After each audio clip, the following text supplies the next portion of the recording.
what I would like to keep doing is moving on these sticks. This is a double-ended knitting needle. And if you go into some of these stores, they have a whole bunch of these. And as I mentioned, well, I fashion quite a few of them. This one has a little bit of a different angle that I can take paint and smear it like that. See how that's smeared?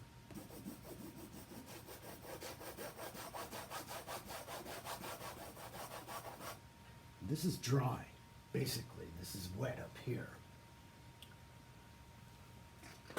Heck, I even use pencils sometimes. That's kind of how I discovered to do this. I started mushing around some values in some wet paintings, and I discovered that I like the feel of it better than even a palette knife, because there was a dimension to it. There's a thickness to it where a palette knife is a knife. It's very thin, and these sticks provided a little bit of a bridge of a connection between a pencil, a brush, and a knife. It's very hybrid, and the way that the paintings come out too. Now this is a number 2 kid's pencil, and I can swish it around in there also. And lay down a value. So let's say I like that green, but I don't want to really do any more color to it. Well, I'll take some lead and maybe gray it out a little bit with a lead pencil. You could do that. It's allowed. They'll call it mixed media. I don't care what you call it, but it's fun. Because what it does is it helps me tweak my detail without becoming super neurotic or worrying about details. So in other words, this is the Zen approach again about doing more with accomplishing less. I can go there without doing so much and have a whole lot of fun doing it, because my analytical mind is more concerned about aesthetics and balance and all that than little details. The details get applied in a process. It's a lot more fun doing details in a process than in a collective than it is individually. Of course, you have to do them individually sometimes also, but when you're doing fields of grass, you know, it's easy. It's dry down there. And I can do a wet on wet. So what I'm going to do is take a big bunch of white. Big bunch. That's very precise. Let's just take some more. And I'll squirt the preservative on it, mineral oil. This, I have to prime it. This will never dry if I don't put a dryer on it. But for right now, we're just gonna mush around with it. You can see how wet it is. And mineral oil is non-toxic. But the paint is, so I know. But let me get a little more thickness out of that. Now, by the way, mineral oil, if your paints are drying out, you stick a bunch of mineral oil in the caps and all of that, and you'll save your paint for a little while. This is good stuff. Mineral oil is good stuff. I had mentioned for preserving brushes and not wanting to clean them after every session and just dumping them in some mineral oil. All right, let's do a little bit of water, but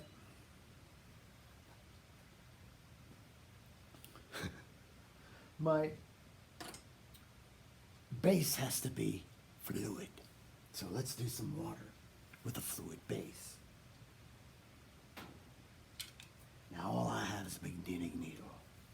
And I'll just take some blue and I'll draw some water. See that? I'm just going to draw it.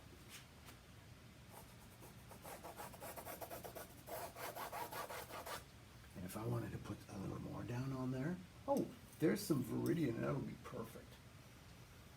That Viridian,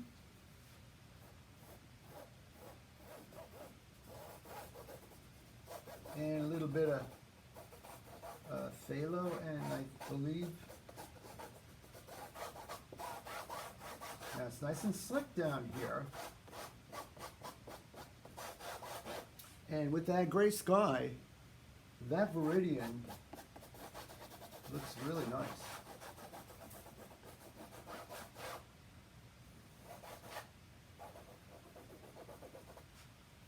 I don't know, I just like working on canvas because of the noise.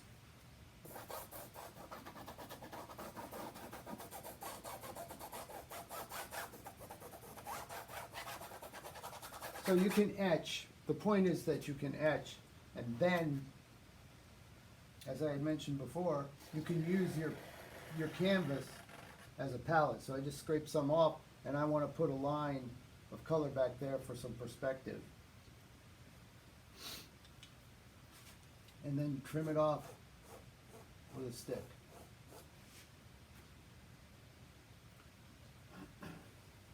And this doesn't happen overnight, kids.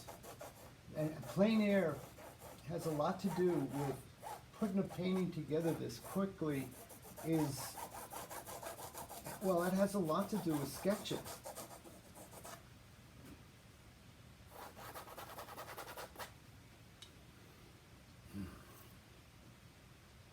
I can really control my values with a loading system as I have on, what the heck, we'll put real blue down here. My value systems where I can tell exactly where my value systems are going to be while I'm loading down my color. Do I want a dark blue? Do I want a light blue? Well, I have them here, and I don't need to figure it out. Greens and warms and reds and as well as all these other complementarities that I talk about in form and layout, especially. I was explaining them one time to a guy, and he said, no one's ever taught me that.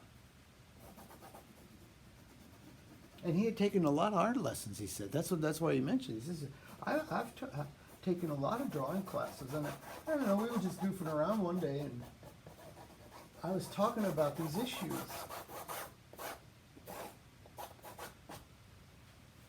Of removing and resting.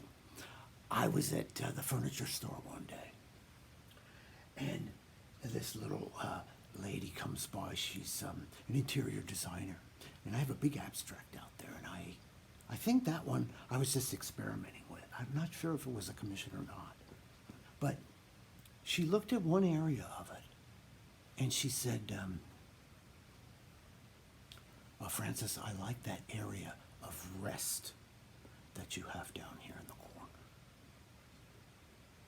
That's when my vernacular started to open up a little bit about what's going on with art. I thought, rest. I never forgot that one.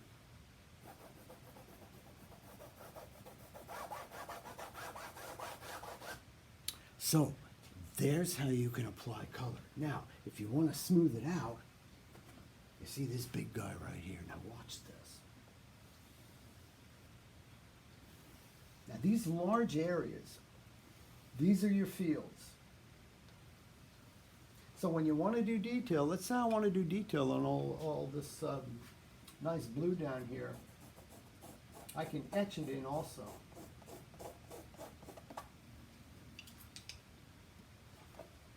You see that area right there?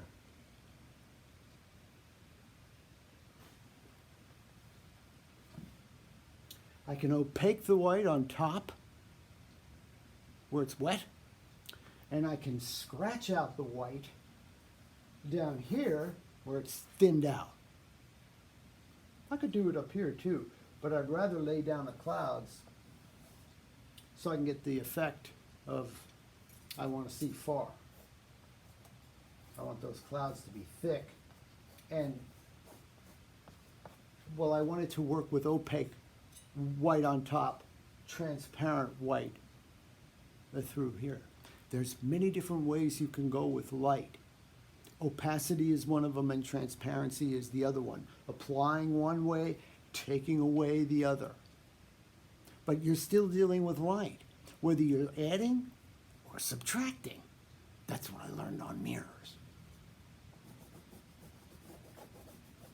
I learned that subtraction and rest and, those kind of issues are really, really important when you're thinking about your process as you're painting. That's really a lot of fun.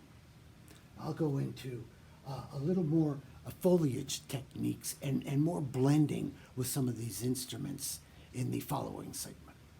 Particle wave, E equals MC. That's what this is all about.